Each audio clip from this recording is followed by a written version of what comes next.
India conducted a series of underground nuclear tests.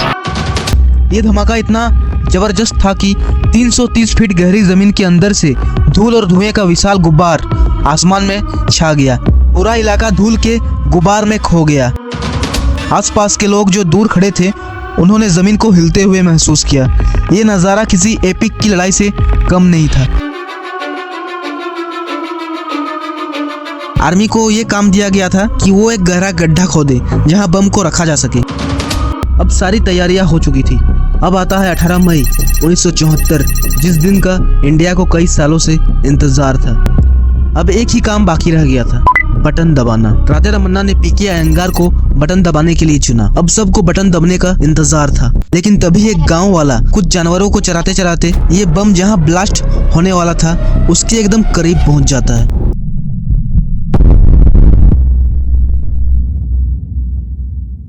आपको पता है कि आज इंडिया की परमाणु शक्ति पूरी दुनिया में एक मिसाल है, लेकिन क्या आपको ये पता है कि 1974 का जो पहला पोखरण टेस्ट हुआ था, जिसे स्माइलिंग बुद्ध के नाम से जाना जाता है, आज हम जानेंगे कि वो टेस्ट किस तरीके से हुआ था।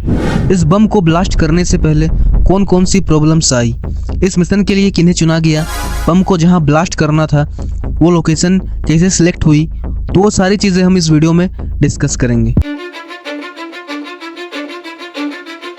इस प्रोग्राम को लीड करने के लिए प्राइम मिनिस्टर इंदिरा गांधी ने डॉक्टर राजा रमन्ना को चुना, और डॉक्टर राजा रमन्ना को इंदिरा गांधी ने साफ बोल दिया कि ये टेस्ट जल्द से जल्द होना चाहिए।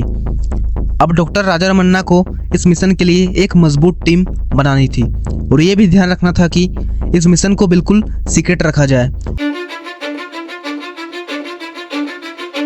और इस मिशन में एक भी चूक ना हो। इसलिए डॉक्टर राजा रमन्ना ने 75 से 100 लोगों की टीम बनाई, जिसमें 30 से 35 टॉप के साइंटिस्ट थे, 15 से 20 इंजीनियर्स थे और 25 से 30 आर्मी के जवान थे।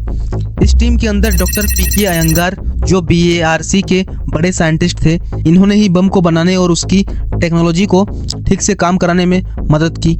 बम के फटने का तरीका और इसकी बनावट, ये सारी चीज़ें यही देख रहे थे डॉक्टर होमी सेठना, जो उस समय परमाणु ऊर्जा के प्रमुख थे, और इन्होंने ही इस प्रोग्राम को गवर्नमेंट से सपोर्ट दिलवाया था और सही टेक्नोलॉजी को लागू करने में मदद भी की थी। डॉक्टर राजगोपाल चिदम्बरम, जो इस परमाणु साइंस के जानकार थे, और इस 1974 के टेस्ट में बहुत ज़्यादा मदद की, और इन्होंने ही सन 1998 के पोखरण 2 टेस्ट को भी लीड किया था, जो आपको इस वीडियो के पार्ट 2 में दिखाई देगी, जिसमें 1974 टेस्ट के आगे की स्टोरी है। और इस 1974 के मिशन में एक और आर्मी के बड़े ऑफिसर भी शामिल थे, जो आर्मी के लोगों को लीड कर रहे थे। परमाणु टेस्ट जहां होने वाला था, उस जगह को सेफ और सीक्रेट रखने की जिम्मेदारी इन्हीं के ऊपर थी। तो अब सबसे पहला काम था बम को जहां टेस्ट करना है उस जगह को सिलेक्ट करना। इसके लिए डॉक्टर राजा रमन्ना ने परमाणु बम को टेस्ट करने के लिए राजस्थान के पोखरण नाम के एक गांव को चुना। इस जगह को चुनने के पीछे कई कारण थे। पहली बात तो ये थी कि ये राजस्थान के थार रेगिस्तान में एक दूर दराज और खाली जगह थी, जो कि इंडियन आर्मी के कंट्रोल में ही थी। इस परमाणु टेस्ट प्लेस के करीब कोई बड़ी आबादी नहीं थी। इस जगह के करीब 5 से 10 किलोमीटर दूर में छोटे छोटे गांव बसे थे, लेकिन इस टेस्ट के दौरान आसपास के गाँव के लोगों को टेम्पररी रूप से सेफ जगहों पर भेज दिया गया था, ताकि टेस्ट के दौरान इन आम गाँव वालों को कोई खतरा ना हो। इस जगह को चुनने के पीछे और कुछ रीजन थे, जैसे यहाँ की जो जमीन थी वो बहुत ही ज्यादा मजबूत थी, क्योंकि बम को जमीन के नीचे ब्लास्ट किया जाना था। इसके लिए ये जगह बिल्कुल सही थी। जब परमाणु बम को बनाने की प्रोसेस शुरू हुई, तब हमारे साइंटिस्ट को कई तरह की मुश्किलों का सामना करना पड़ा।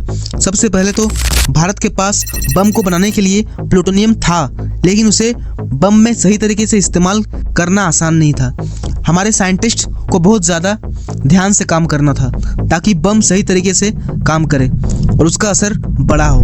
दूसरी बड़ी प्रॉब्लम थी बम बनाने के लिए ज़रूरी इक्विपमेंट्स और सामान की बहुत ज़्यादा कमी थी, और उस टाइम पे दुनिया के कई देशों ने भारत को परमाणु सामान बेचने पर रोक भी लगा रखा था, लेकिन हमारे साइंटिस्ट ने हार नहीं मानी और बम को बनाने में ये कामयाब रहे। अब पोखरण में परमाणु बम का टेस्ट करने के लिए आर्मी और साइंटिस्ट को मिलकर काम करना था। आर्मी को ये काम दिया गया था कि वो एक गहरा गड्ढा खोदे जहां बम को रखा जा सके। आर्मी के इंजीनियरों ने करीब 330 फीट गहरा गड्ढा खोदा ताकि बम को वहां रखा जा सके और सुरक्षित तरीके से टेस्ट हो सके। इस टेस्ट को छुपा कर रखना इंडिया के लिए सबसे बड़ी चुनौती थी। इंडिया को डर था कि अगर अमेरिका या दूसरे देशों को पता चला तो वो भारत पर दबाव डाल सकते हैं या इकोनॉमिक पाबंदियां लगा सकते हैं। इसलिए सारी चीज़ें एकदम सीक्रेट तरीके से की जा रही थी। आर्मी और साइंटिस्ट रात में काम कर रहे थे और दिन में एक्टिविटी कम होती थी। जहाँ ये टेस्ट होना था सिर्फ कुछ चुनिंदा और भरोसेमंद लोग ही वहाँ जा सकते थे ताकि किसी को भनक तक ना लगे। अब सारी तैयारियां हो चुकी थी। अब आता है 18 मई 1974, जिस दिन का इंडिया को कई सालों से इंतजार था। ये दिन इंडियन साइंटिस्ट और आर्मी के लिए बेहद खास था क्योंकि महीनों की सीक्रेट तैयारियों और प्लान्स का रिजल्ट आज आने वाला था। 18 मई की सुबह पोखरण के रेगिस्तान में बेहद सन्नाटा था। जहां बम को ब्लास्ट किया जाना था उससे 5 किलोमीटर दूर कंट्रोल रूम था जहां से इस बम को ब्लास्ट किया जाना था और यहाँ पर सारे साइंटिस्ट मौजूद थे जो फाइनल स्टेज की निगरानी कर रहे थे। 18 मई की सुबह पोखरण के रेगिस्तान में बिल्कुल सन्नाटा था। हर कोई अपनी जगह पर तैयार था। सारे साइंटिस्ट और आर्मी के चेहरे पर एक अजीब सी टेंशन और एक्साइटमेंट थी। राजा रमन्ना और उनकी टीम बम की लास्ट बार जांच कर रहे थे ताकि ब्लास्ट के समय कोई प्रॉब्लम ना हो। अब एक ही काम बाकी रह गया था, बटन दबाना। राजा रमन्ना ने पीके अयंगार को बटन दबाने के लिए चुना। अब सबको बटन दबने का इंतजार था, लेकिन तभी एक गांव वाला कुछ जानवरों को चराते चराते ये बम जहां ब्लास्ट होने वाला था उसके एकदम करीब पहुंच जाता है, लेकिन सब ने उसे देख लिया था। तभी सुरक्षा दल ने उसे वहां से हटा दिया। अब पीके अयंगार अपने बाएं हाथ में एक रेडियो लेकर बटन दबाने के लिए आगे बढ़ते हैं क्योंकि ये बम 1400 केजी और इसकी विस्फोट क्षमता लगभग 8 किलोटन थी। इसका मतलब है कि विस्फोट के बाद जो ऊर्जा उत्पन्न होगी वो 8000 टन TNT के बराबर होगी। इसे आप कुछ इस तरीके से समझ सकते हो कि जो हिरोशिमा बम की ऊर्जा थी उसकी तुलना में ये विस्फोट उससे लगभग आधी शक्ति का है। फिर भी इसकी ताकत जबरदस्त है। बटन दबाने से पहले पीके अयंगार अपने साथियों की तरफ एक बार देखते हैं और फाइनली पीके अयंगार बटन दबा देते हैं।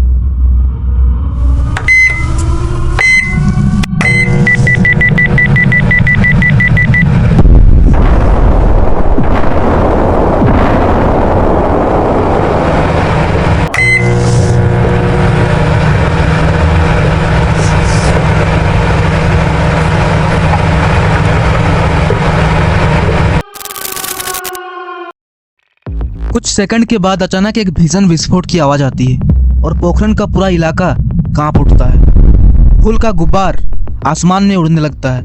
धमाका इतना जोरदार था कि पूरी जमीन हिल गई थी। जो दूर दूर तक लोग खड़े थे उन्हें लगा जैसे धरती के नीचे कोई भयानक भूकंप आ गया है। ये धमाका इतना जबरदस्त था कि 330 फीट गहरी जमीन के अंदर से धूल और धुएं का विशाल गुब्बार आसमान में छा गया। पूरा इलाका धूल के गुब्बार में खो गया। आसपास के लोग जो दूर खड़े थे उन्होंने जमीन को हिलते हुए महसूस किया। ये नज़ारा किसी एपिक की लड़ाई से कम नहीं था। धमाके के तुरंत बाद पूरा रेगिस्तान जैसे कुछ सेकंड के लिए शांत हो गया। फिर धीरे धीरे वहाँ के लोग, साइंटिस्ट और आर्मी के ऑफिसर्स एक दूसरे को देख रहे थे। उनकी आंखों में जीत की चमक थी और डॉक्टर राजा रमन्ना ने प्राइम मिनिस्टर इंदिरा गांधी को एक कोडेड मैसेज भेजा। उन्होंने रेडियो पर इंदिरा गांधी को कहा, बुद्ध स्माइलिंग। इसका मतलब था परमाणु टेस्ट सफल रहा। दरअसल इस परमाणु प्रोग्राम को बुद्ध स्माइलिंग का नाम दिया गया था। बटन दबाने से पहले और विस्फोट होने तक के कुछ सेकंड मानो एक सदी जितने लंबे लगे हो। हर कोई अपनी जगह पर सांस थामे इंतजार कर रहा था और जब धरती हिली तो हर कोई जान गया था कि इतिहास रचा जा चुका है। इंडिया ने दुनिया को साबित कर दिया कि वो अब एक परमाणु शक्ति वाला देश है। इस खबर से पूरी दुनिया हैरान हो गई। कई देशों ने इसकी तारीफ की। Just last week, India conducted a series of nuclear explosive tests, reminding us that technology is not always a force for good. जबकि कई देशों ने इसका विरोध किया।